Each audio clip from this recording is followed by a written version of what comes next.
Það eru pólitískar jarðhræringar, við fengið núna í sumar hann Sigurjón Magnús Egilsson til að koma hingað til þess að meta svona skjálftan í ríkisstjórnarsamstarfinu. Hann er vel alvarlegur. Já. Eða hvað? Hann er kannski ágættur líka. Já. Það var segið hvernig lítum á það. Já. Þú ert fyrir þingfréttamaður. En svo er áður komið fram í þessum þáttum. Ritstjóri miðjunnar og þú verður bræður. Já. Svo það sé Já. aldrei til laga. Heyrðu, ég var að tala með Guðmund Hrafn Arngrímsson hérna áðan. Það liggur inn í samráðsgáttunni svona tillögur starfshóps ríkisstjórnarinnar umverulega. Ég held að þetta heyri undir þjóðarsráð en þetta er náttúrulega lagt fram af innanríkisráðherra Sigurð Inga. Og Guðmundur Hrafn var náttúrulega gáttaður yfir því að þetta kæmi út úr umræðu sem raunverulega hefur verið inn í ríkisstjórnum alveg frá 2009 eitthvað til þess að bæta stöðu leigjenda. En þarna er eiginlega bara akkurat ekkert lagt til og hann segir þetta bara muni gera stöðu leigjenda verri. Og ég spurði hann svona hvernig standi á þessu af því að ég held að allir stjórnmálamenn, verkalýðshreyfingin og allir viðurkenna það að ástandið á leigumarkaði er afleitt. Það er mikil ókulega hérna, margsins verið sýnt fram á að leiga hafi hækka meira hér en annars staðar. Hún er hærri sem hlutfall af lægstu launum og öðru slíku og Katrín Jakobsdóttir hefur sagt að það verði að horfa til einhverja aðgerða til þess að hemja leiguverðið. Það sé ekki alltaf hægt að henda peningum inn í leigubætur en þær farið bara til hækkunar, fjármagna hækkun og húsalegu. Bjarni Benediktsson hefur sagt það sama með þessu á þingi. Sigurður Ingi hefur viðurkennt vandann, verið í Kastljósi og víðar og talað að þurfa að gera einhverja aðgerðir. Síðan koma þær ekki með neinar aðgerðir. Og ég spurði Guðmundur Hrafn að því hvað þýðir þetta eiginlega? Þýðir þetta að Sigurður Ingi er bara búin að gefast upp í pólitík. Því þetta er eiginlega þetta hans stóru málum, hann er talað með öll húsnæðismálin, en leigumarkaðurinn er sérstaklega og það er verið að reka á eftir því að ríkisstjórnin komi fram með einhverja alvöru aðgerðir. Svo kemur hann ekki fram með neitt og ég ætla að spyrja þig sem stjórnmálaskýranda. Má draga ályktanir af þessu að hann hafi bara ekkert svona pólitískt þrek til þess að leggja fram einhverjar aðgerðir sem einhverju breyta. Já, hann er náttúrulega búin að vera kall kvölinn, þriðja hjólið undir þessu og ég hef alltaf verið vissum þarna, hann hafi ekki svo sterka pólitíska stöðu. Það var rétt á kosninganóttina þarna þegar náðu góð úrslit. Það fikk náttúrulega frábær úrslit. Já, alveg ótrúlega. Næstu 18% fylgi. Já, en það er svona, Katrín og Bjarni hafa bara haldið áfram að valda yfir hann er alltaf svona einhvern veginn til hlýðar og veit ekki alveg hvernig hann haga sér í þessum hópi og svona, þannig að ég held það, hann bara kemst ekki áfram með meira. Reyndar þetta eru tillögur og nú verður hann að sýna það að hann sé með bein í nefinu og geti breytt þessu. En það er ekki með þessar tillögur, þessar tillögur ganga út að breyta engu, Já, ekki skrifar hann undir tillögunar. Annars myndi hann bara ekki leggja þetta fram, Já, kannski, já. Ég held það. Já. Þá myndi hann bara reka þetta aftur og segja að þetta er ekki fullnægjandi tillögur. Þannig ætti svona ráður að hegða sig. Já, þeir sem hafa svona kjark og reist, þeir myndi gera það. Já. En það er ekki víst að hann hafi það. Ég hef nú sagt áður í sem þáttum, það er þegar hann var sjávarútvegsráður og lagði fram í ríkisstjórninni frumvarp til breytingar á fiskveiðistjórnarlögunum og Bjarni sagði bara nei og það bara varði ekki, Þannig að ég held að þurfi ekkert svona mörg sterk nei á hann eða þess að frá þeim, frá Bjarni eða Katrínu. Það sama átti náttúrulega við Ásmund Einar Daðason. Já, hann er í vandamálum. Já, sem að ég held að því að tala húsnæðismálin, að ríkisstjórnin lofaði í tengslu við lífskjarasamningana 2019 að það yrði sett á leigubremsa. Og Ásmundur Einar tjaslaði saman einhverju frumvarpi og Sjálfstæðisflokkur sagði bara nei og það var ekkert að því. Ég spurði Ásmund Einarsson okkur strandaði þetta og benti hann bara á einhvern sjálfstæðismann eins og það væri bara þú veist, ég reyndi allt og hvað reyndirðu? Ég bara þeisuðu nei og reyndur að breyta því eitthvað? Nei, ég bara tek náttúrulega nei frá sjálfstæðisflokknum eins og það er bara Er það ég? Já, sterkast til okkurinn sterkustu fórustuna hvað þetta varðar í ríkisstjórnin, ég held það sé alveg ljóst. En að því þú nefndir þetta með kosningasigur Framsóknarflokksins og þegar að hann kemur náttúrulega út úr, hann er sterkur eins og þú verður að segja á kosninganótt, það er bara afgerandi sigur í kosningana, framlengdi líf ríkisstjórnarinnar, bæði Katrín og Bjarni eiga honum líf að launa að hann eiginlega tryggir þeim áframhaldandi setur ríkisstjórn. Svo komaði sér þarna, man ekki hvað það var, rúmur 2 mánuður í að tjasla saman stjórnarsáttmála og það var verið að telja atkvæðin upp í Borgarnesi. Og þá fær Sigurður innviðaráðuneyti sem var hans draumur. Sem var smíða fyrir hann eitthvað. Þetta bara svo legokuppa ráðuneyti. Hann benti ég vil fá þetta og ég vil fá þetta. Stundum það þannig að þú ert að semja að þegar þú gerir eitthvað svona að þá eiginlega kassar inn allt sem átt á þessum samningum og þegar þú ert búin að því að þá farið átt ekkert inn í neitt meira. Þú ert búin að fá allt sem þú baðst þú baðst ekki meira. Já, það sko 2 dæmi alveg skýr til þetta. Það var þegar að Davíð Oddsson og Jón Baldvin voru að mynda ríkisstjórnin út í Viðey og þá segir Jón Baldvin á fyrstafundi á bryggjunni bara, hann samti af sér á bryggjunni á ES, við sækjum ES Davíð alltaf verið á móti ES en við sækjum aðild ES, yes sir og réði öll eftir það og svo það líka nýrra dæmi gáum að því, það það þegar að fyrri ríkisstjórn Katrínar mynduð þá leggur hún ofur áherslu að vera forsætisráðherra og þá sagði Bjarni kannski ekki yes sir en já, vertu forsætisráðherra þá var hún búin að fá allt sitt og ekkert annað. Já, og Bjarni hafði fríspil eftir það, þá var Sigur Ingi náttúrulega mikið veikari stöðu heldur en hann var svo síðar og mátti þakka fyrir að fá að fljóta með. Já. En núna hefur hann fallið í þessa gryfju að koma með svona afgerandi kröfur, líklega hótaði að þetta verið ekki með en við fengjum þetta og þau segja bara við henni, já, þú mátt alveg fá þetta, bara hendum þessu inn í þetta ráðunum og þessu og bara það var bara svo vilt og síðan fær Framsóknarflokkur ekki neitt.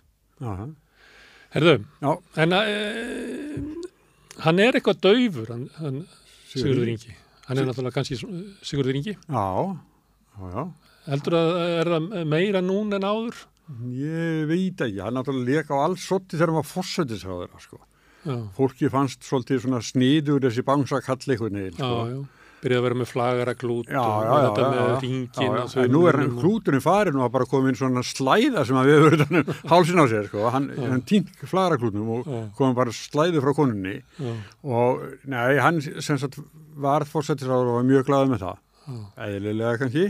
En svo ég bara held ég að staða hans gagnvart hinum tveimur sé bara afskaplega veik. Ég held að sko Bjarni og Katrín kannski að tala saman eitthvað í síma á kvöldinu eitthvað en það ekki 3 í símtalinu. Nei.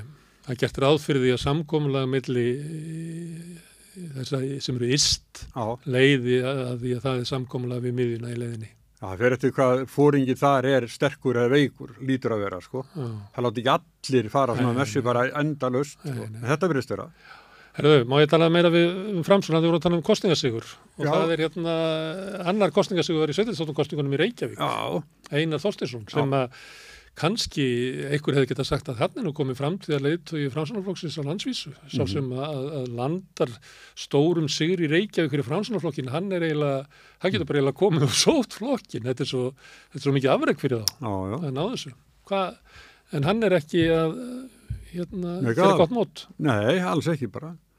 Ég held að sko hann boðaði það, hann væri maðurinn að miklu breytinga og fer svo inn í fallin meirihluta og heldur bara áfram svo ekkert hefði skorist. Það bara ekkert breyst nema hann verður borgarstjóri eitthvað tímann. Það bara í lokans árs, eða ekki? Ég held að skipta yngu máli en eitthvað tímann verður hann það en hann búinn að sýna það að hann ekkert maður neittna breytinga. Hann hefur verið örlítið öðruvísi áherslur heldur en meirihlutin. Það í því að vera svona að vilja taka til í fjármálunum, skera niður. Við verðum bara að taka okkur höggið, svolítið svona stemming eins og innan úr hægriflokknum. Það eini munur sem ég sé á honum í svona málflutningi eða við meirihlutan. Það endurheitin, ég var eins og í sjónvarpsviðtali, þá var að tala einhvern niðurskur og það er kallað hagræðingu. Þá sagði hann, skár það nú helvítis hagræðingin og hrekti þetta bara allt saman, sko. Þetta var bara þvæla, þetta bara hléti ykkur, þá var hagræðing eitthvað fínt orð, sko. Þá sagði gamli skárið það nú helvítis hagræðingin og átti svo kastljóðstáttin eftir það. En það ég held að margir kjósendur Framsóknarflokksins séu í borgarstjórnarkosningunum séu svolítið spældir, sko. Það sést náttúrulega könnunum að það hafi verið gerað kannan í Reykjavík og þá flokkur með einn borgarfulltrúi inni. En hvað með Fjóra. Já. Það ég hef bara sjálfda sem þú sérð að kosningasigur tæmist svona hratt. Ég bara man ekki eftir öðru dæmi. Að mestum hluta, sko. Já, ég man ekki eftir öðru svona dæmi, sko. Nei, hann hefur farið viktastað. Þetta svona, verið svolítið vikti á hann. Það ekki klókt að heyja kosningabaráttum að við viljum breytingar og breyta svo engu. Það ekki það er alveg vonlaust. Já. Og eiga þetta alltaf eftir. Þurfa að safna hverju kvöldi, ég verði að fara að breyta ykkur. Og svo býðu dagur og góðan dag. En það mætir í vinnuna og svona og þá bara þetta bara svoleiðis. Ég held að sé þannig. Ég held að hann sé með mikla svona. Þetta það sem vandamálið, að dagur sé svona rótgróin hann og valdamikill og Einar láta hann spila með sér svolítið. Já. Þetta það sem vandin. Já, kann engin betur á þetta kerfi heldur en dagur. Engin sem þarna núna. Það bara. En valkostinni sem Framsókn hefur, valkostinir, þeir eru ekki góðir, þeir geta ekki slitið. Það ekki að efna til kostninga eins og þinginu. Þannig að þú verður að mynda meiri hluta með, ég veit ekki hverju. Sjálfstæðismenn, hvað eru þeir með marga? Þeir eru með 7 og 4, þá er 11, þá vantar þeim. Þá vantar sósíalistan, þá er þetta komið. Já, ég held að það náist ekki saman, ég veit ekki það. Eða reyndar það, ef þetta er svona, þá myndi hún flokku fólksins duga, sko. Já, en ég held að vanti, sko, einnig viðbót. Já. Ok, ég verður með eitthvað televillast. 12 til að vera meira. Bara með 6, sko. Sjálfstæðisflokkur bara með 6. Og Samfylkingin með 5. Framsókn með 4. Já, 4. Já, það er 10. Viðreisn bara með 1. Sósíalistar með 2. Og svo er þau með 1 hver. Já. Viðreisn með 1. 10. Og 21, já. Og afki er svo með einn í stjórnarandstöðu. Þannig þau eru að taka sko Viðreisn og Flokk fólksins með. Já. Í einhverja stórkostlega tiltekt og niðurskurði í eitthvað svoleiðis. Alvöru breytingar og ráðast í þetta festu og öryggi. Þetta er ekki raunverulegur valkostur. Þannig hann situr hann eftir með dag. Já. En sko, hann var með sko bara hefti bara fullt af pinningum og hann er búin með svo mikið sko. Já. Hann er búin með svo mikið, hann er búin með sko 3/4 af fylginni farið. Já. Og þá er svolítið erfitt að spinna sig í botni núna og segja, ég hef ekki að fara að breyta ykkur. Hann hefur ekki lengur þessa stöðu sem hann hafði strax eftir kosningar. Við myndumst á Ásmund Einar sem er náttúrulega mjög sérstakum málum þessa dagana fyrir stjórnmálamann. Frænkur hans eru með podcast, lofa mörgum þáttum, búin að senda út einn, heitir Lömbin þagna ekki. Hlustar á þetta? Nei. Ég hlusta á þetta. Jóhann félagi minn Þorvarason sem skrifa mikið inn á miðuna, hann er að vinna í þessu. Ég mæli með þessu eiginlega. Þetta er mjög sérstakt. Því þær þekkjast svo vel og svo eru að tala saman mál sem að þær þekkja mjög vel, en þú sem áhorfandi þekkir ekkit sérlega vel. Þannig að það er svolítið svona flókin sko þráðurinn í sko frásögninni. En þær eru skemmtilegar og þeim finnst þeim þeir skemmtilega saman. Njóta sér vel. Þannig að sömuleyti er gaman að hlusta á þetta. En ég veit ekki með þetta mál sko. Þetta er náttúrulega ekki gott að vera með svona, hvað er þetta kallað að vera með óreina þvottin út af snúru. Já, ég sá MBL í dag að þeir hafa reynt mikið að ná í ráðherrann og Sigurð Inga en án árangus. Sigurð Inga út af þessu máli? Já, hvort þetta verið tekið upp í Framsóknarflokknum. Já. Náttúrulega, sko, hann er einn af 3 ráðherrum Framsóknarflokksins. Já, einn af 4. Já, hverju glemdi ég? Þá glemdi Willum kannski? Já. Eða Lilju? Já. Kannski glemdu Sigurð Inga. Já, þetta er að talja með. Það Bjarni og Katri gleymar alltaf. Já, því ekki ég. Kannski er það þannig að fólk gleymar bara. Heldur þetta hafi afleiðingar? Eða kannski var snabbt að segja? Hvernig er þetta hérna á Íslandi? Þetta er vinsælasti ráðherrann. Er það? Ásmundur? Já, malar þetta. Hann er langvinslastur. Hann er komin yfir sko Katrínu Jakobsdóttur. Af því að Katrín er bæði minnka vinsaldir hennar og óvinsaldir hennar hafa aukist mjög mikið. En Ásmundur barnaráðherrann að í þessum mælingum á trausti til ráðherra þá var hann efstur. Það kannski pikkar eitthvað í það í þessu máli. Já, það svolítið sjá? Já, ok, þá var það. En já, auðvitað þetta, sko, varðar þetta Framsóknarflokkin máli ef hann búið eins þungum sökum, innbrot og skemmdir og var hann ekki í innbrotið þegar löggan kom og svo þetta ekki í málunum. Borgarnes löggan alveg eins og með kjörkassana, þetta bara... og svo yfirgang og frekju. Já. En Sigurður Ingi, hann lifði nú af svona nexlismál út af svona rasískum ummælum á búnaðarþingi. Já. Það er svona, Framsóknarflokkurinn gerði ekkert í því. Nei. Ekki sýnilegt. Nei. Það voru svona frekar fjölmiðlar sem að gengu á hann.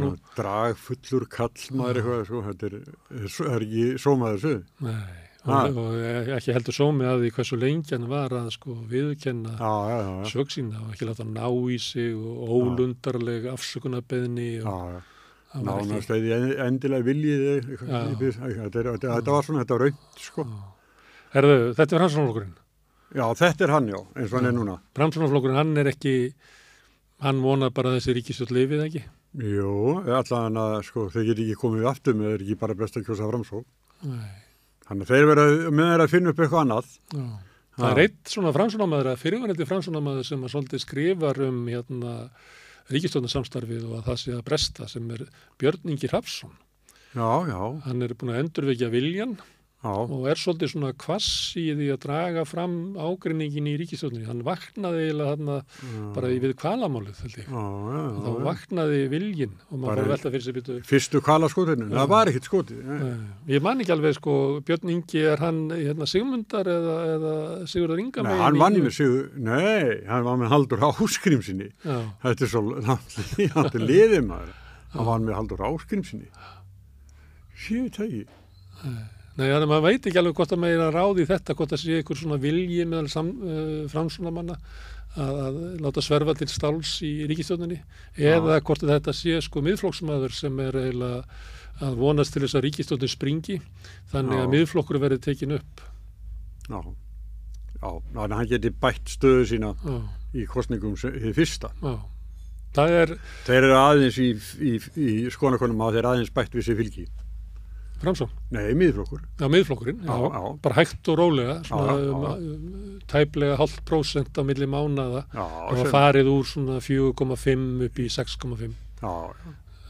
Labba þá leið. Það var ein skakfirðingur sem hringdi í mig og sagði mér sögu sem ég sagði nú ekkert frá við rauðaborðið svona í aukasetningu. En hún er svo að kaupfélagsstjórinn, hann er búin að fá nóg að þessu ríkisstjórn. Og leiðin sem hann sér út úr þessu verður að það verður að hætta þessu rugli með miðflokkinn og Framsóknarflokkinn. Það er bara sameinast. Það var sameinast. Það er ekkert vit í því að hafa þetta í tveimur flokkum. Og það verður að sameina þetta og það gefur tækifæri til þess að henda VG út úr ríkisstjórn. Og til þess að sameina þetta þá þarf að vera ný forysta í Framsóknarflokknum. Því að Sigmundur Davíð mun ekki sætta sig við það að vera undir Sigurð Inga. Og þá kemur minn maður, myndi kaupfélagsstjórinn segja, Ásmundur Einar, sem að tekur við flokknum. Þessi saga gengur í skagfirska efnaðsvæðinu. Já, ég hélt sko að kaupfélagsstjórinn hefði haft með að gera að Ásmundur Einar var fluttur til Reykjavíkur í framboð. Og Stefán Vagn Stefánsson, sem er náttúrulega sonur Stefán Guðmundssonar fyrir þingmanns, það alveg orginal kaupfélagsmenn og framsóknarmenn. Og þess að sko Gunnar í Braga hún var eitt til liðar og svo hélt ég sko ég man ekki hvað sagði mér að nú hefði kaupfélagsstjórinn sagt nei, nú verður bara saukræklingur. Já, en það var það ekki vegna þess að hann gat flutt Ásmundur Einar í bæinn, þannig að Ásmundur Einar kemist á þing þar og alveg eins og kaupfélag að kaupa fyrirtæki í Reykjavík að þá eigaði núna sko kaupfélagsmann í kjördæminu en svo eigaði líka kaupfélagsmann í Reykjavík okkar mann, Ásmundur Einar því það er náttúrulega marg komið fram og að því vorum að tala áðan svona fjölskyldumál Ásmundur Einar að pappans hefur tekið mikið að lánum, hefur verið fjármagnaður umverulega búreksturinn í honum frá kaupfélaginu og alltaf verið bent á að það sé stutt á milli þeirra út af þessu mikil fjárhagsleg tengsl Já. Ásmundar Einars og Daða pappans Já. við kaupfélagið. Já. En þú kaupir ekki þessa fínu kjaftasögu sem ég flytt hérna? Jú, hún er bara alveg ágætt, sko. Já. En já, þú segir það, já. Nei, að þá náttúrulega getur Sigmundur heldur ekki orðið formaður flokksins. Ekki í bíli allavega. Nei, og ekki Sigurður Ingi og þá kom Ásmundur Einar, en Lilja. Ja, Lilja hefur metnað til þess að komast lengra. Ég held að svona hennar sól hefur svolítið nýið.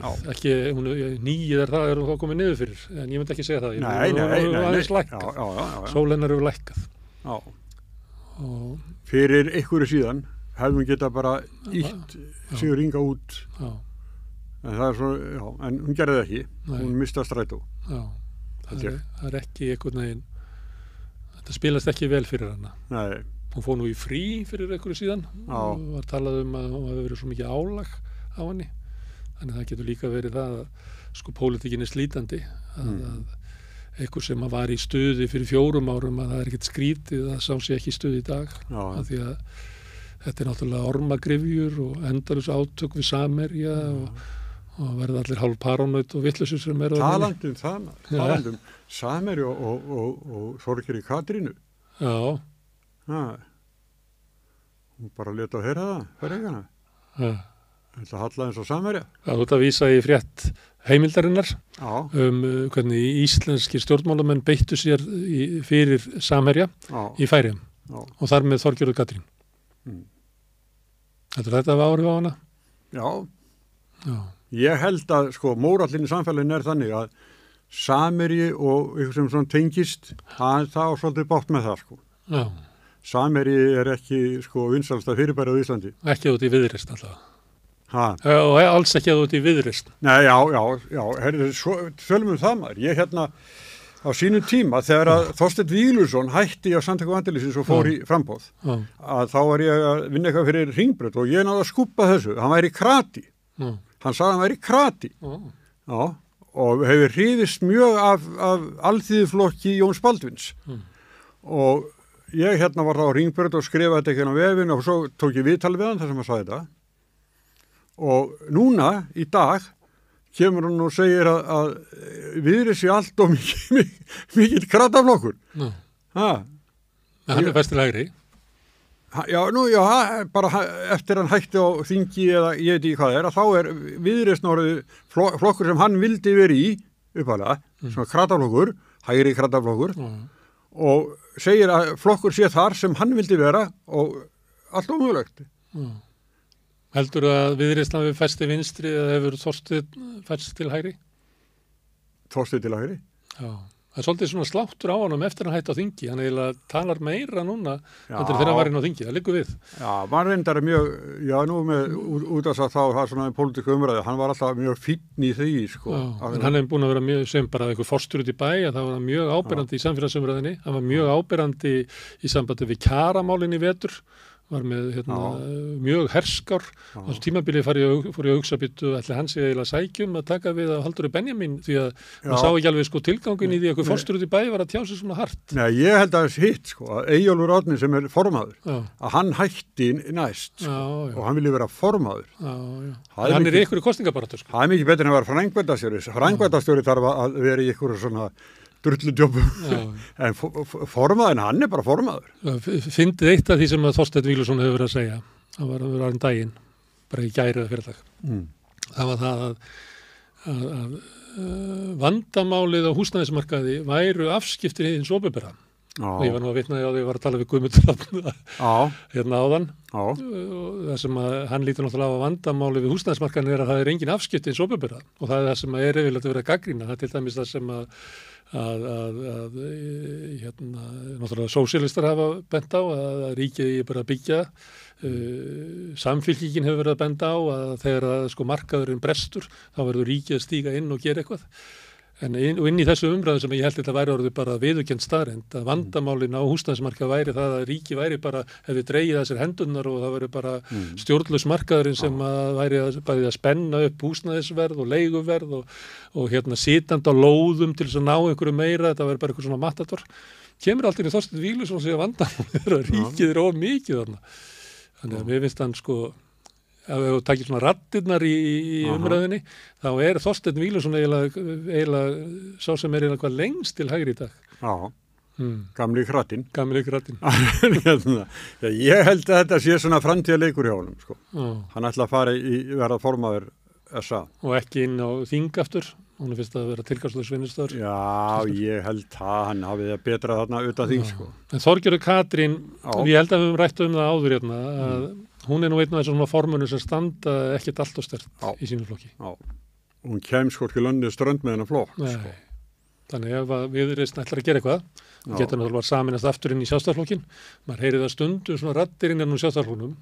Stundum hef ég svona heyrt svona tón hjá Guðlaugi Þórdísi Kolbrúnu, svona að sko að klofningurinn á sínum tíma hafi verið slæmt svona atvik í sögu Sjálfstæðisflokksins og að auðvitað eigi þetta fólk heima hér og Sjálfstæðisflokkur verða að vera breiðari til að geta rúmað fleiri og það svona eins og skiljanlegt að inn í Sjálfstæðisflokknum þá hljóta margir að hugsa var þetta til einhvers að kljúfa flokkin á einhverjum ágreiningum Evrópumál sem að meira sér samfélgi segir að sé ekki á dagskrá, hvað rugl þetta? Ég held að pólitískur áttaviti Viðreisnar Þorsteinn Pálsson. Ég held að sé alveg.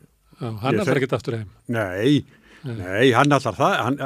Hann ætlar bara, sko, hann bara svona stjórnandi, skrifar, sko, svona lærðar greinar, fáar eins og, sko. Samviska flokksins. Já, og sko, hann vandar náttúrulega, það er kannski ekki að vanda sem bara vandaði maður. Svona hvernig hann setur þetta fram, veit alltaf hvernig hann segja og gera.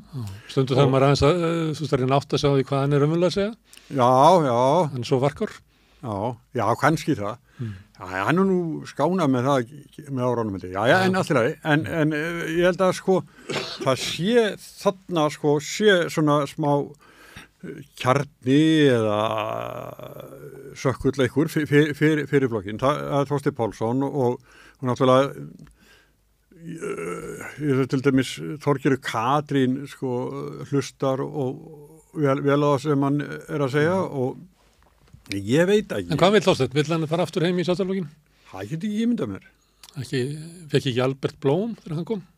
Já, ég veit ekki hvernig mikil Blóma var. Nei. Jóhanna fekk rósir þegar hún kom aftur til Jóns Baldvins. Já. Þannig það er svona hefð. Það er nýtt merki í barminn. Já. Kannski. Það er alltaf að lítur að vera eitthvað svona, ég veit alltaf að það er inn í svona hlut á Sjálfstæðisflokknum. Já. Og að sömuleyti getur þetta verið eins og oft vil verða að þú veist hvernig getur þú talað illa Bjarna Ben á þess að gera það og þá getur þú til dæmis verið að tala þetta að það væri náttúrulega hefði verið ekki gott fyrir flokkin því að það er náttúrulega það er sök formans á hverju sinni að þannig hefðin að líta svo á að ef flokkurinn klofnar á þinni vakt að það er bara mjög alvarlegt og þú getur ekki bara mókað yfir það eins og það ekkert sé. Nei.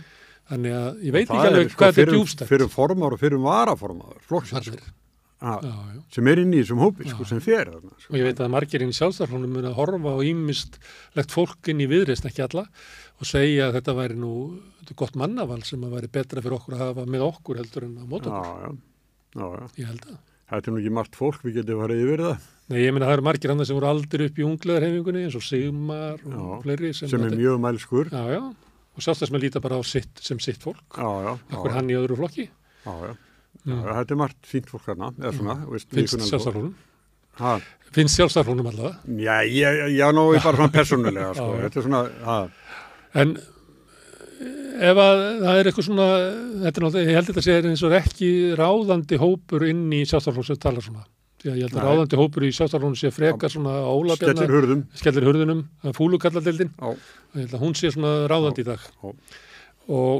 En áður við sleppum Viðreisn, heldur að sé hugmyndir svona inn í Viðreisn, tilvístarlegar svona vangaveltur hvort að sko, það sé að verða fullreynt að þessi flokkur er ekki að fara að gera ykkur að rósir.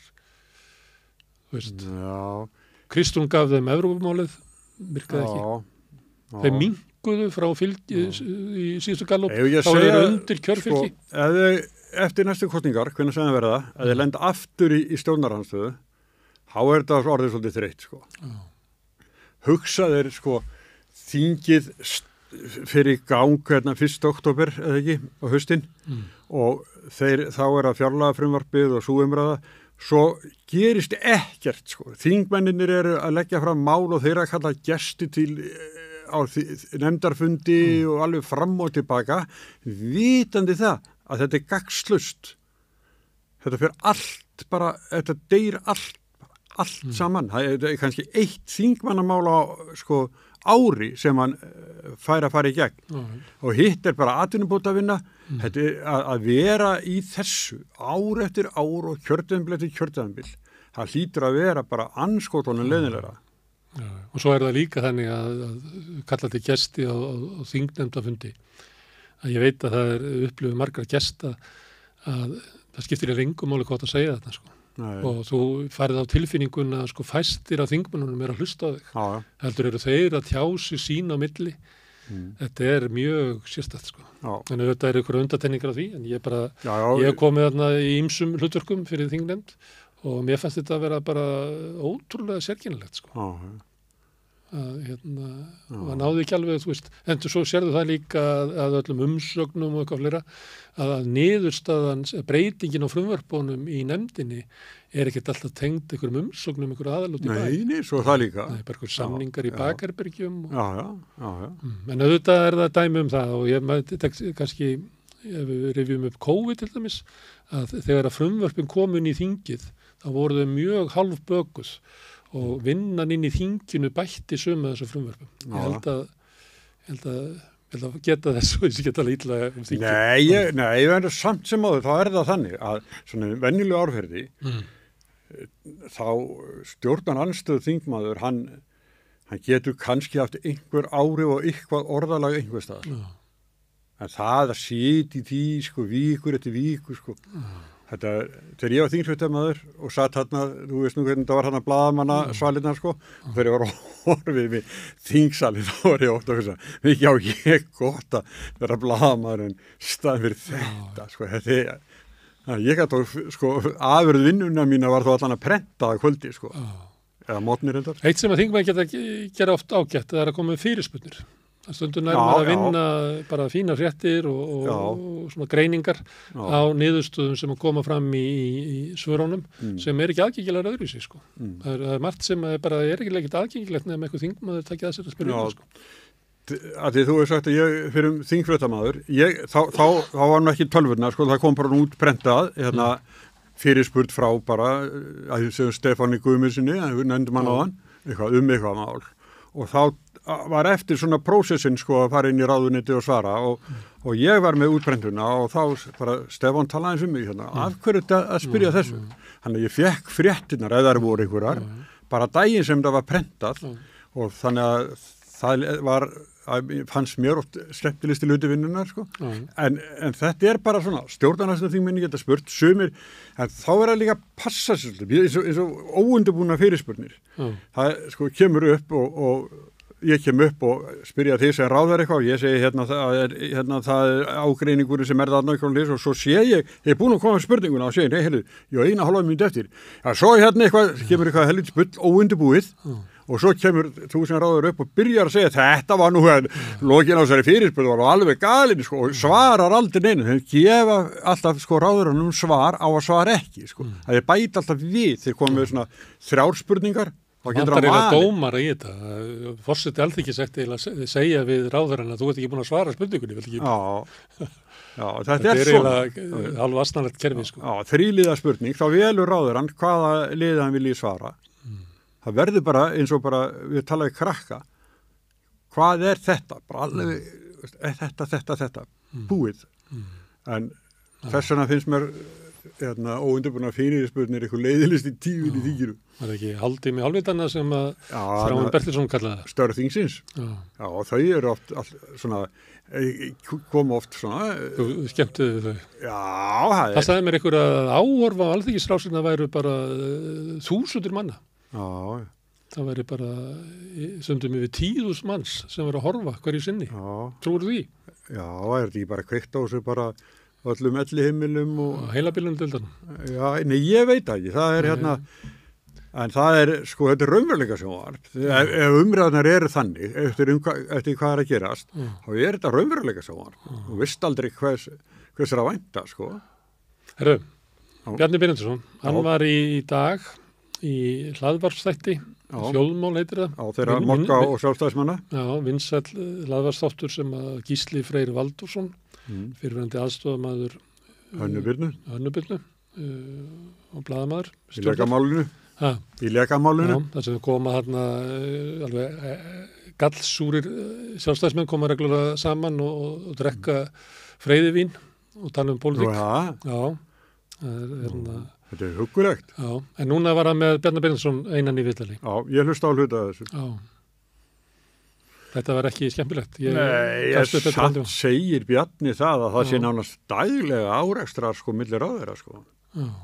Að annarkvort til á áhrif á innihaldi beint eða orðaval og annað sko. Þetta sé nánast sko daglega. Hún sé að semja sig frá klukkutíma til klukkutíma í ríkisstjórn. Hann sagði þetta maðurinn, að það væri bara nánast daglega sem þau þurftu að takast á. Ég skrifa þetta ekki orðrétt niður, ég hef með þetta samt.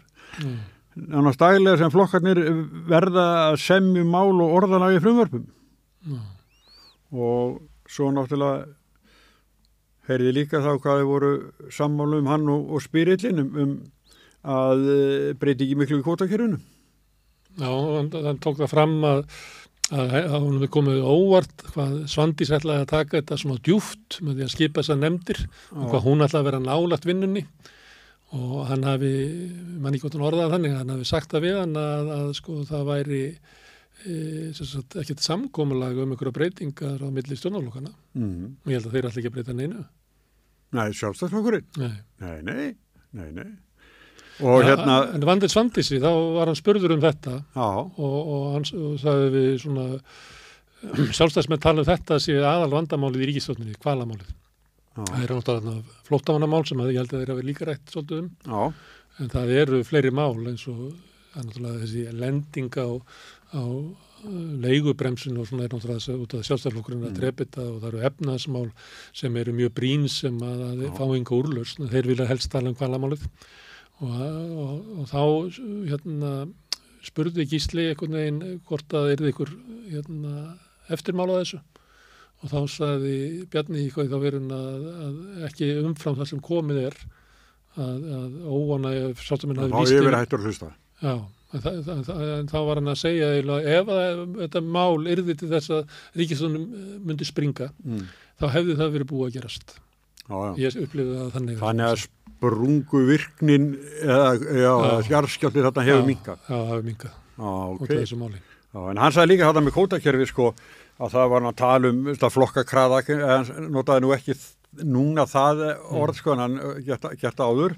En þá það sko hrættur það að ef að kæmi hérna einhvern öðru sér flokkar sko og þá þið hætt á með löginum svo fiskveið að þá kæmi aðrir og myndu eyðileggja kerfið. Já, ef að sjálfstæðisflokkur var ekki við völd. Já, það myndu eyðileggja kerfið.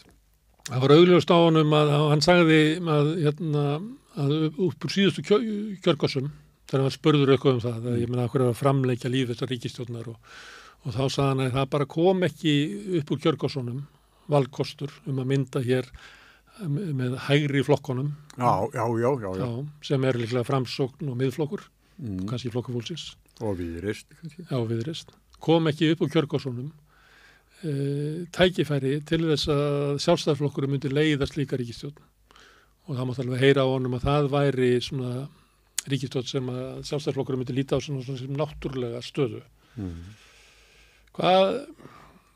Nú vorum að tala um fúlukallana í Sjálfstæðisflokknum, svona slátturinn sem í Sjálfstæðisflokknum og talandi þessa kampavíns kapitalista þarna, að þeir tala að þessi ríkisstjórn megi bara hætta sig fyrst og verður bara besta mál og bara fá að kjósa og fá að taka orðið einhvern veginn eins og þess að taka bara hugmyndarlega baráttu í kosningabaráttunni og almenningu fá að velja og þá er eins og þeirra væntingar séu að hér geti komið upp svona hægri ríkisstjórn. Talandi það, miðað við allt sem er undangengi núna, það þetta nýja Davíðs Seðlabankamál og N1 og svo hinmálinn, Lindarhvol og Íslandsbanki. Ef að það væri kosninga núna, myndi Sjálfstæðisflokkurinn í alvöru tjalda Bjarna í fremstu víglínu? Ég hlustaði ekki á allt viðtalið þarna í þjóðmálum, en var hann Gísli Freyr að hamra á Bjarna Ben með þessi mál? Nei. Var það ekkert minnst á þetta? Ekki Íslandsbanka? Ekki upp af við, það var Svandís var fyrsta máli. Er það ekki? Og ekki Lindarhvol? Nei, það var ekki komið þegar ég hætti. Ekki þegar Davíð reddaði enn einum meðan að Bjarni var stjórnarformaður?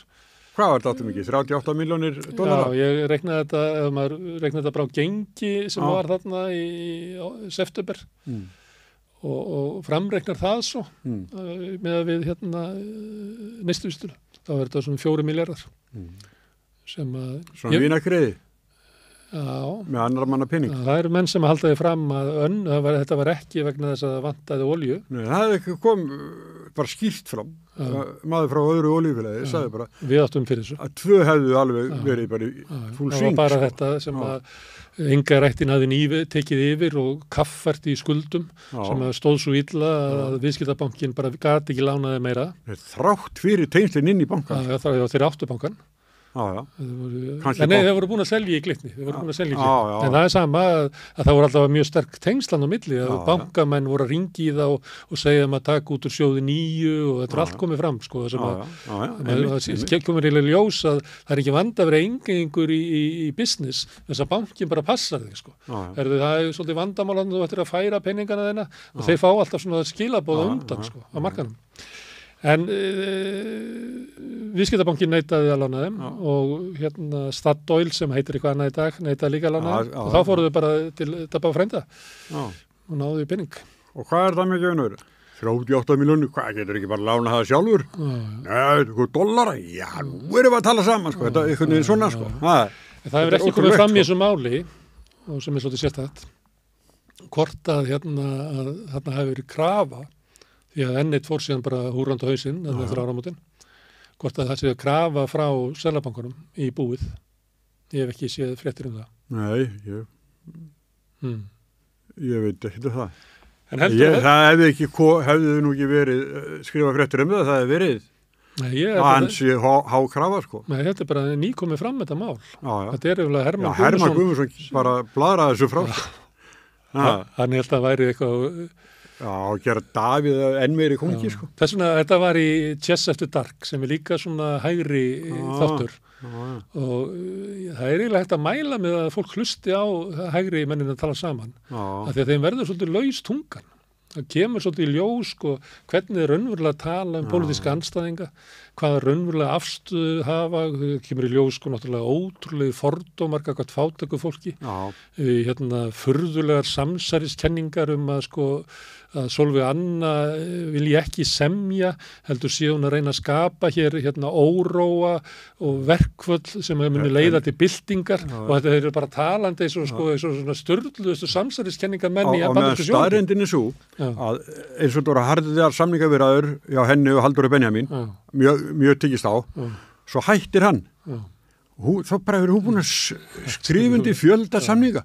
Þannig að hún var ekki málið, það var Halldór Benjamín sem var vandi. Sem að hlustar á þetta og tekur þátt í svona umræðum, kemur að samningsborðinu, sannfærður það að eflingafólk sé ekki hinga komið til þess að sækja réttlátar launabætur, heldur sé komið hinga til þess að steypa þjóðskipulaginu. Og þess vegna ætli hann að sitja bara alla eflingafólk í verkbann og eitthvað svona. Þannig að þetta er umlega sko samfélagslegt vandamál, hvað sko hægrið er bara sturlað sko. Og er bara lít jarðtengt. Þess vegna mæli ég með því að fólk hlusti þarna á þá, þeir eru náttúrulega fyndnastir, þeir eru orðið svolítið tipsi af kampavininu, þeir eru svolítið sjálfunglaðir og svolítið svona skemmtilegt. En það er það sem maður lærir af þessu. Klingja glösum. Og maður lærir eins og af því sko hvaða afstöðu sko myrkraherbyrgi Valhallar hafa raunverulega til 99% af þjóðarinnar sko. Opinberir starfsmenn eru bara eitthvað lið sem að bara tekur launin sín og gerir ekki neitt og er bara að taka peningana okkar og það er bara nokkuð 10.000 manna farið þar. Leigjendur eru bara röflandi eitthvað og verkalýðurinn er bara eitthvað drasl og öryrkjar eru allir bara þykjast að vera veikir. Þetta fólk sem er alltaf að biðja um eitthvað. Ég hef heyrt að segja þetta sko. Þetta fólk er alltaf að biðja um eitthvað. Að taka peningana þeim. fólki alltaf sem bíðum eitthvað, heldur samfélaginu gangandi. Já. Ha. Þannig að þetta, ég mæli með þessu. Að þetta er, ég fylgst svolítið með evrópsku stjórnmálum Já. og að því að ég er með svona hálfgerðan dauðabeig þegar ég horfa á það að við þekkjum bara, við tökum bara síðustu 9 mánuði, Já. það var kosið í Svíþjóð sem að leiddi til þess að sigurveri kosningar þar voru Svíþjóðademókratar sem að eiginlega bjuggu til ríkisstjórnum sem tók þar við. Síðan var kosið á Ítalíu, það sem að arftaki farsætaflokksins leiði ríkisstjórn ásamt leka eða fylkingun eða hvað sem við kalla það, Norðurbandalaginu sem að hefði alltaf verið skilgreint sem auka hægri Þetta eru 2 stóru flokkarnir og svo tóku þeir áfram Ítalía flokk heitins með. Þetta gerðist í sama mánuðinum, síðan var kosið í Finnlandi, þar sem að sannir Finnar sem heitir þetta Finnlandsflokkurinn núna, er núna inn í ríkisstjórn.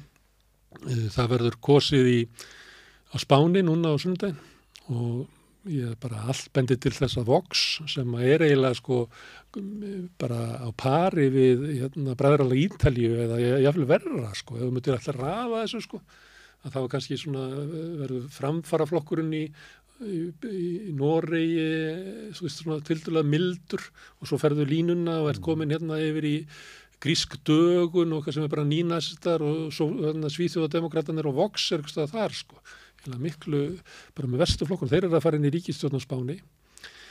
Það er núna á að kjósa í nóvember í Hollandi. Þar eru svona hægri flokkar sem eru hægra megin við svona hefðbundna hægri, eru með yfir helming í skoðanakönnunum. Stærsti flokkurinn í Belgíu er núna flæmskur þjóðarflokkur.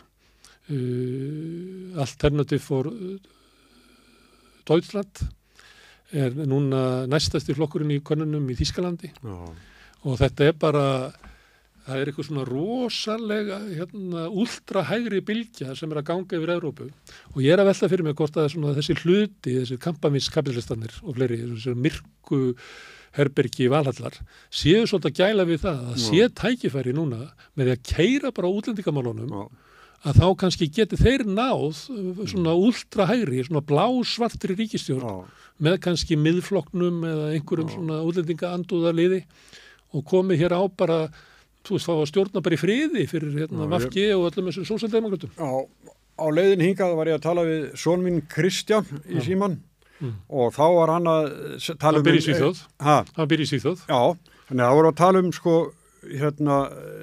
sjálfstæðisflokkin og þessi Bjarni sagði á tröppunum á Bessastöðum og þá sagði Kristján, eru þeir allir búin að beygja undir skoðanir Ásmundar Friðrikssonar? Það sem hann sagði fyrir 3 árum og fekk alls það bátt fyrir, að nú talaði allir það bara, alveg hygglust. Og tala að Hann sagði þarna, 15 milljarðar ári fóru í útlendingamálinn eða flóttamannamálinn, þegar hann byrjaði ráðuneytinu voru 500.000 ári, eða cirka eitthvað,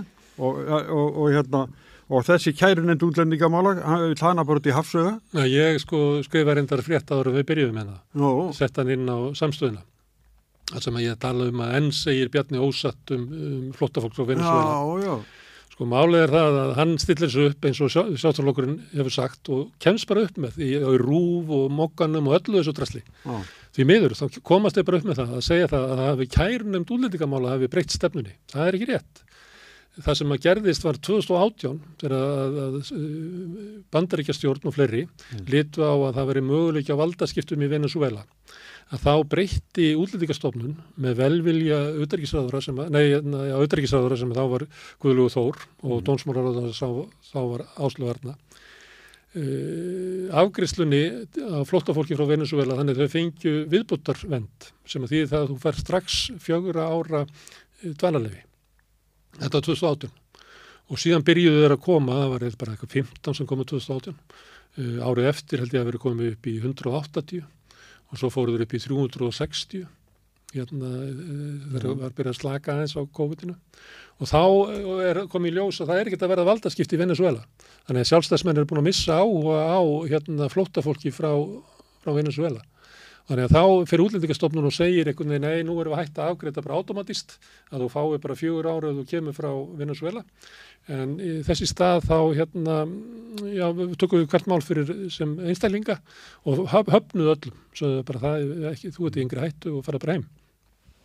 Kærunefnd útlendingamála tekur það fyrir þá haustið 2021 og segir að nei, það er ekki hægt, stjórnsýslulögum, að þá verður að vera samfella í afgreiðslu gagnvart einstaklingum.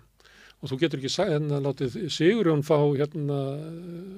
viðbótarvernd í gær, en Gunnars Már ekki í dag, þannig er þetta ekki á Íslandi og sendir þetta tilbaka. Þannig að Útlendingastofnun verður að áfram að afgreiða þetta samkvæmt línunni sem var gefin af Sjálfstæðisflokknum 2018.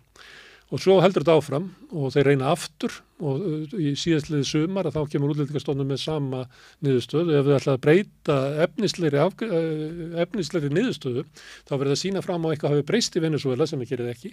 Því að öðrum kosti þá bara gilda stjórnsýslulög að sama afgreiðsla mála verður að vera sambærilega, annars eru við bara með eitthvað svona skrýpaleika, bara embætti sem að geta bara ákveðið einn daginn að nú ætla ég að gera þetta og hinn daginn hitt og það er það sem að kærunefndin hefur að segja.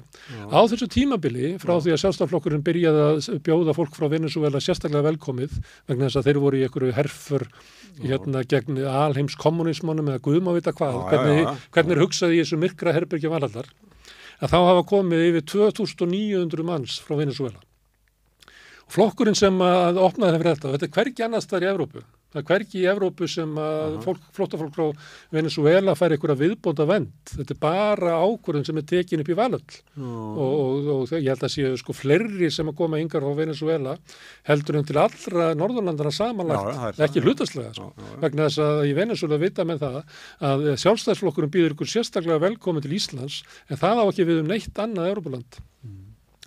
Og þetta er flokkur sem að gera þetta. Og ég held í sjálfum sér að flóttafólki á Venezuela ekki að valda neinum skaði í íslensku samfélagi. Það hefur verið gerðar kannanir á því. Það vinnur hlutastlega meira heldur en íslenski ríkisborgarar. Þannig að ef þú færð viðbótarvendina, færð strax dvalarleyfi og þar með kennitölu og atvinnuleyfi, að þá er þetta fólk meira og minna komið í vinnu. Þetta er fólki sem er að taka á móti aukningu ferðamanna og er að skúra og skipta rúmum og byggja og gera alls konar hluti. Það er ekki vandamál. En Sjálfstæðisflokkurinn, hann stendur á tröppunum á Bessastöðum og segir að það séu hælisleitendur sem að valdi því að grunnkerfi samfélagsins sé að hrynja. Ástæðan fyrir því að þetta er að hækka núna, hann hefur komin upp ykkur 15 milljarða og var að tala yfir að kostaði 360.000 skall í þessu viðtali er meðal annars það sem að gerist að ef að Útlendingastofnun hættir að veita fólkinu frá Venezuela strax viðbótarvernd, þannig að það fái bara kennitölu, fara út á vinnumarkaðinn og Útlendingastofnun þarf ekki að hugsa meira það fólk, að þá getur ekki fengið kennitölu, getur ekki að fara að vinna og Útlendingastofnun borgar í 360 skall, borgar ekki því, það kostar eitthvað húsnæðurhúlis, þetta fólk fær held í 8 skall á viku, þetta er bara hlægilega peninga sem er skrimtir hérna, að það býr til kostnaðinn. Það að þau svo lengi afgreiða málin eða eru með svona vitleysiskanga að reyna að finna út úr því hvernig þau geta farið út úr þessari ákvörðun sem að vera einhvern veginn tekin upp í Valhöll 2018 þegar þau heldu að vera með Pompeo og félögum og Trump einhvern veginn í því að fella ríkisstjórn ríkisstjórnina í Venezuela að þeir eru að reyna að vinda ofan að því það er kostnaður. Já, þeir sást ekki fyrir þegar þeir fóru á stað. Nei, það gerir það aldrei Nei, já, það er eiginlega að segja það. Það er nú bara þannig það er, já, en þá með Bjarna, hvað hans talaði hann greinar sem Óli Björn skrifaði síðustu viku. Já.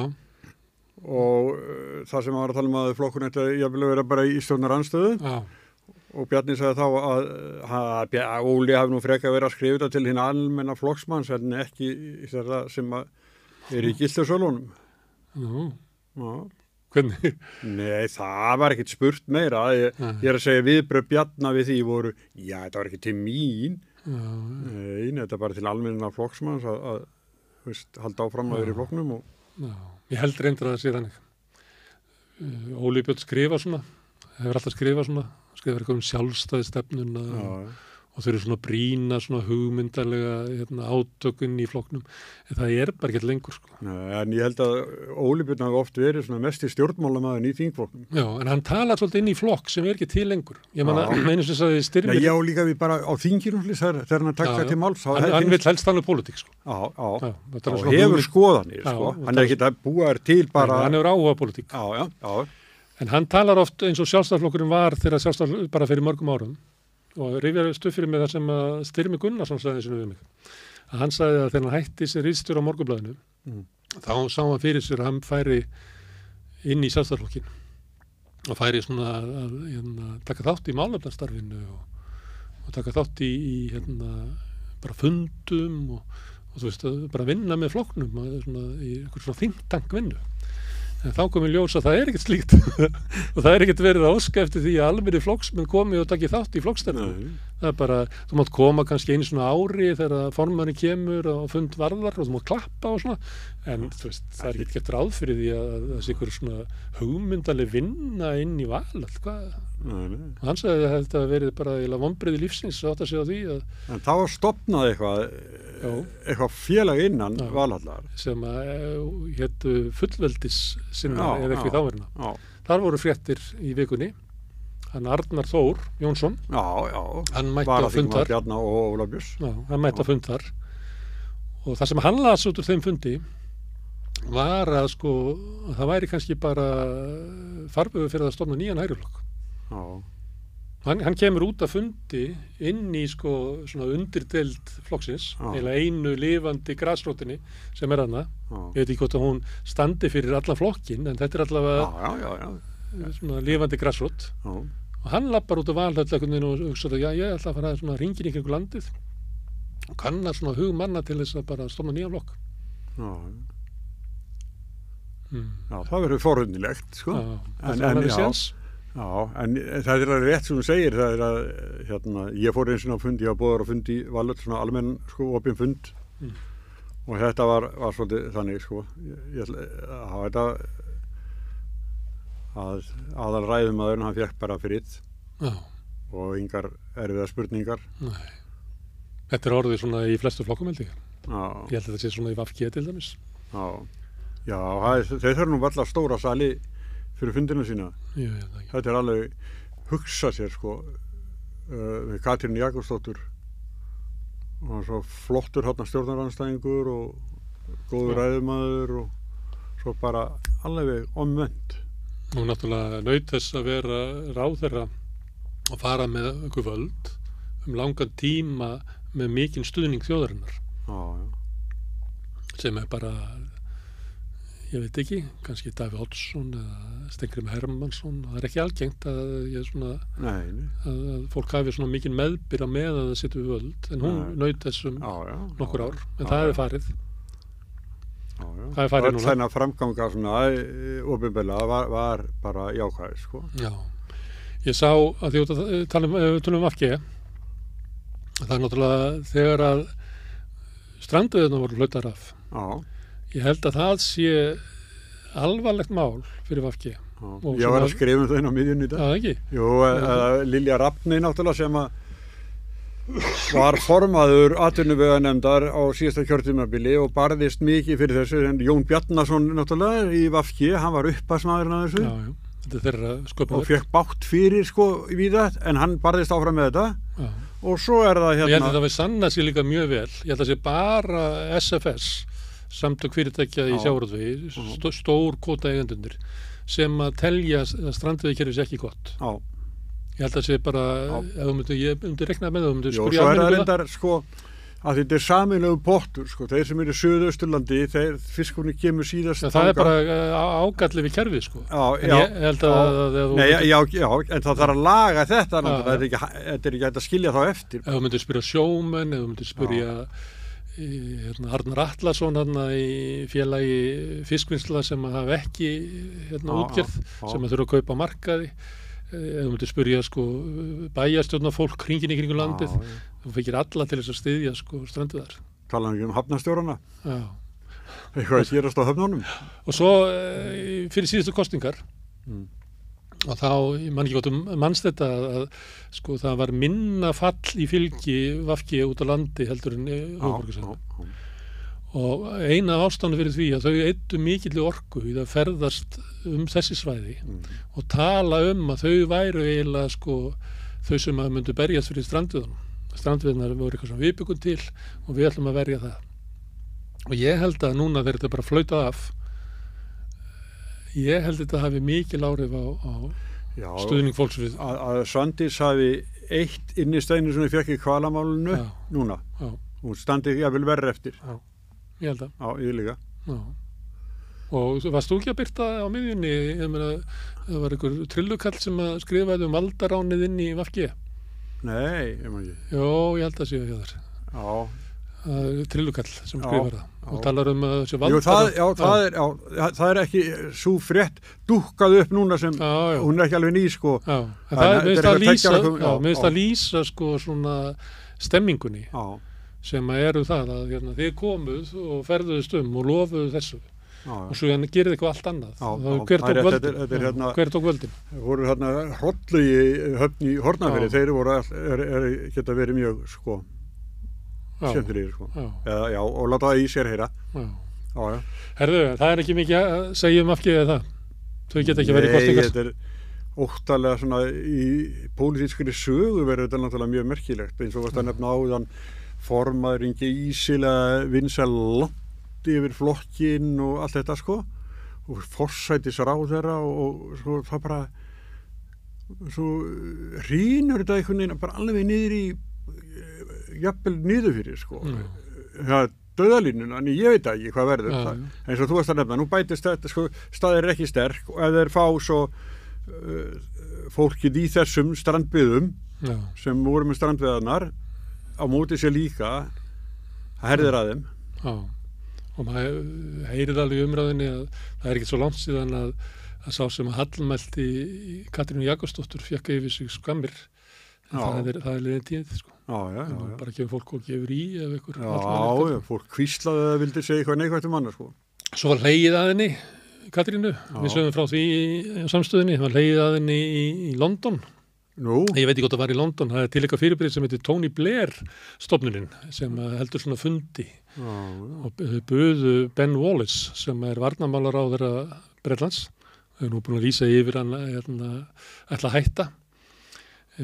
Hann hafði metnað til þess að verða framkvæmdastjóri NATO og búin að vera varnarmálaráðherra lengi og Bretarnir voru svona áfram það að hann yrði það og hann er svona að lýsa sko ferlinu og því honum var hafnað. Og það byrjaði á því að hann hitti Joe Biden og Biden náttúrulega Bandaríkjamenn ráða þessu.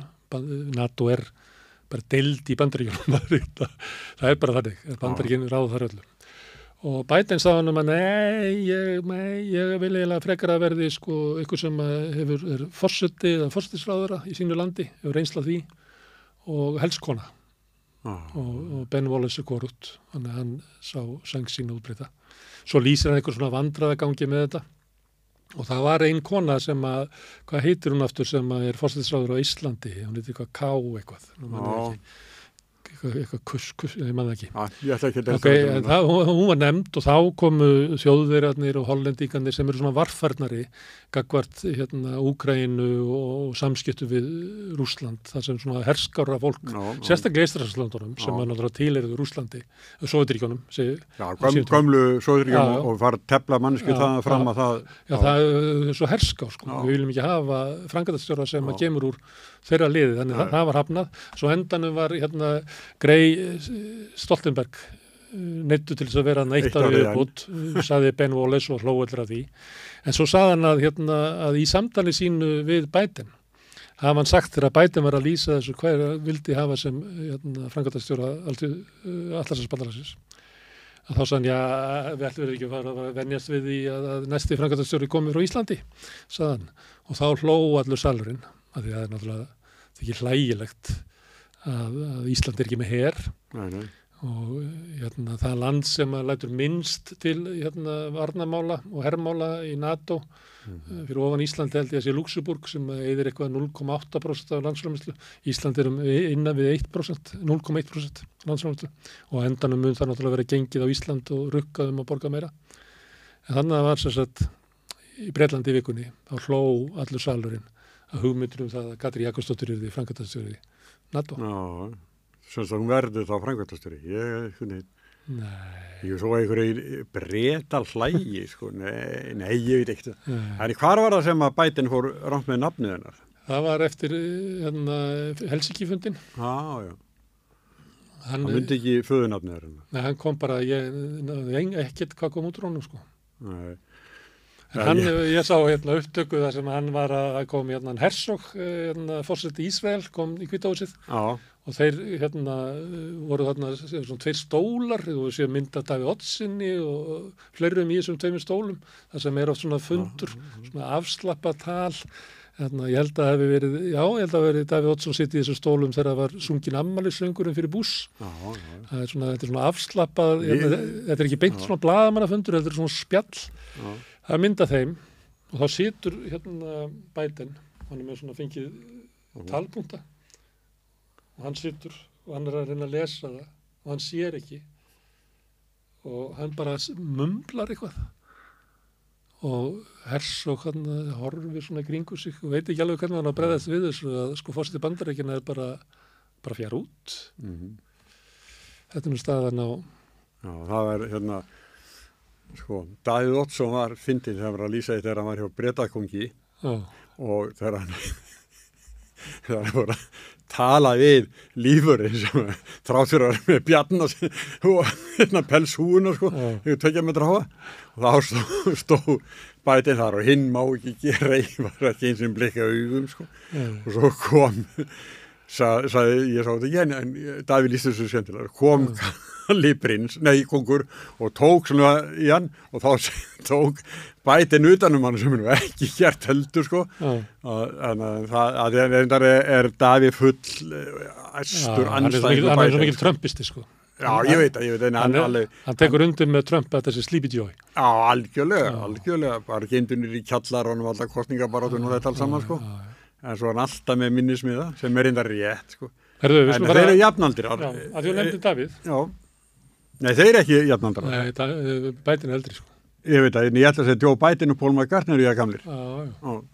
Herðu, en talandi Davíð, heldur þú lest leiðar hans, þar sem hann er með svona hörku í ýmsumálum, útlendingamálum og hann held ég að sé horfi, ég held að hann vaki og fylgist með kosningum og fagni þegar hann hælir Meloni sem er í flokki sem er bara með beina legg yfir í fæstaflokk Mussolini, hælir henni og fagnaði gríðarlega þegar stjórnarflokkarnir unnu í sveitarstjórnarkosningum á Ítalíu núna í vor og ég held að hann horfi á þetta sem ég var að lýsa áðan að horfa á að svona svarbláa bylgjan sé að taka Evrópu, hann er hrifinn af Bolsonaro, hann er hrifinn af Trump hann er náttúrulega elskaði Berlusconi ég hef aldrei heyrt hann hallmæla Orbán þegar sjálfstæðarflokkurinn var í kosninga eða svona flokkabandalagi með lög og rétt og Erdogan og reyndar flokki Putin líka og það með ekki segja það lengur en þannig var það og þannig að þessi bylgja að sjálfstæðarflokkur sé að færa sig þanga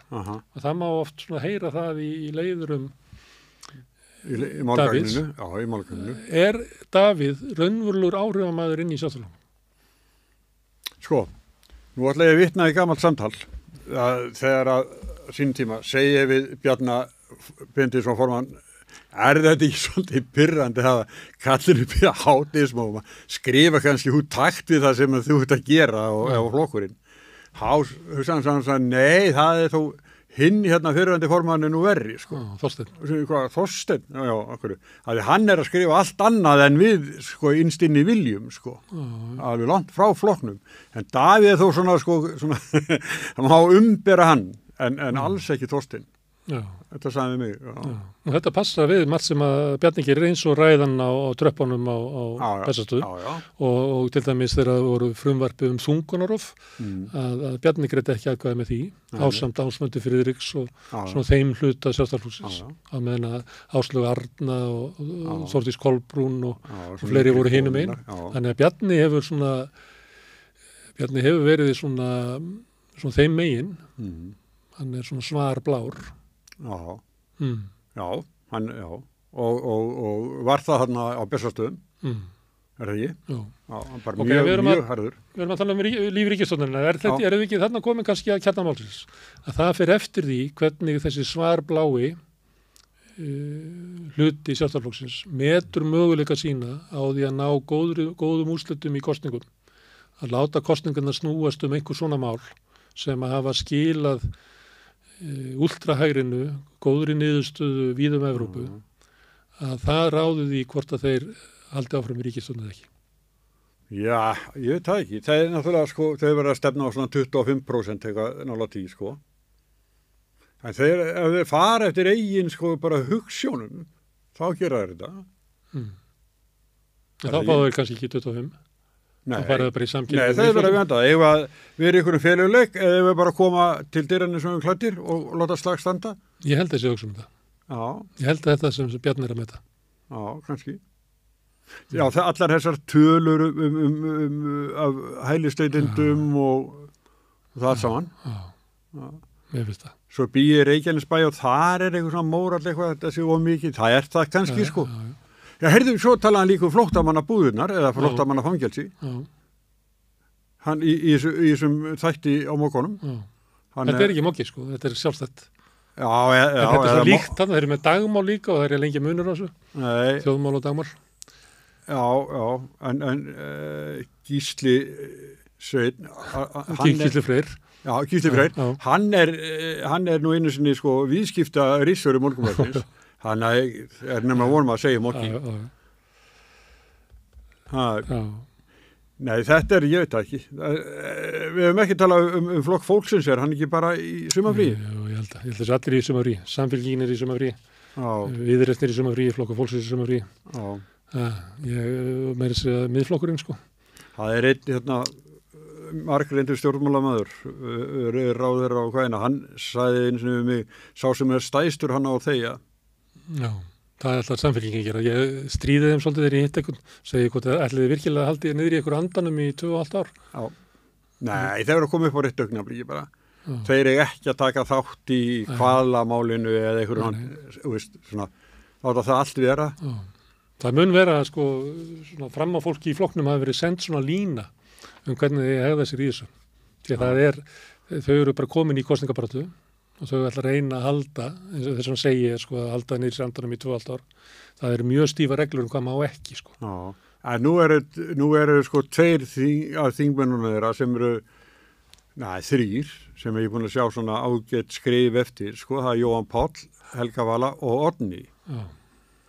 Þannig að ég veit ekki, Oddný var nú með eitthvað svona sumarkveðju Nei, já, ég stjórnmálasumri Já, ég man ekki alveg hvað var í þessari. Nei, Jóhann, hún var samt pólitísk í henni. Já, Jóhann talar Íslandsbankamálið, Lindakól.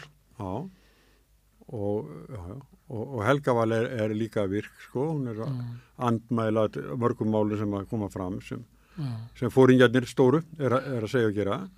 Þannig að það er en það getur líka vel verið að sé planið að einhverjir fáir séu svona virkir til að sofna ekki alveg en formaðurinn og varaformaðurinn. Hún er frí, Kristján, hún er sömurfrí. Hún er náttúrulega nýkomin, ég heldur að hún er ekki búin með batninglega fríið sér eins og ný. Þannig að skiljaðlega er hún bara í frí. Já, hún kom aðeins inn á þingið þarna í lokin. Já, svo fór hún bara í frí. Herðu, svo lýsar það. Það er ekkert frí hjá okkur, það er bara aftur næstu viku ekki? Já, næstu viku, en þú þarft ekki að gera þangað til. Þú þarft ekki að gera þangað til, sjáumst var í næstu viku. Já, nema, hvað gerum við ef stjórnin springur helgina? Ég heldur að það er líklegt. Nei, ég held ekki. Nei, ekki helgi.